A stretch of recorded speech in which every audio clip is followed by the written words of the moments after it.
ఇప్పుడు బండ్లన్నీ మేడారం బాటపట్టాయి. అందరి అడుగులు మేడారంతో బతుకుతున్నాయి. మా ప్రయాణం కూడా సమ్మక్క తల్లి జన్మించిన ఉమ్మడి కరీంనగర్ జిల్లా నుంచి మొదలైంది. ఏంది సమ్మక్క పుట్టింది కరీంనగర్లోనా? ఎస్, అవును, నిజమే అని చెబుతున్నాయి జానపద కథలు కథనాలు.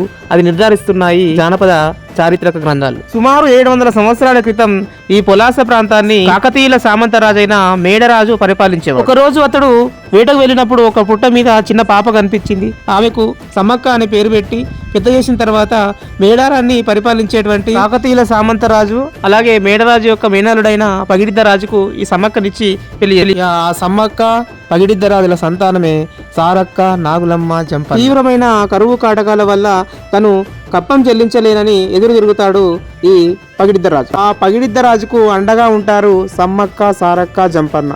వీర స్వర్గము అని యుద్ధంలోకి దూకిన జంపన్న ఇక విజయం దాకు దక్కలేదని సంపెంగ వాగులో దూకి ప్రాణాన్ని అర్పిస్తారు. ఆ వీర జంపన్న ఆత్మార్పణ చేసిన వాగే ఇప్పుడు జంపన్న వాగుగా పిలువబడుతుంది. ఇక సమ్మక్క సారక్క అడవిలో అదృశ్యమయ్యారని మనకు చరిత్ర చెబుతుంది. ఇక ఇప్పుడు మేము గేట్ వే ఆఫ్ మేడారం చేరుకున్నాం.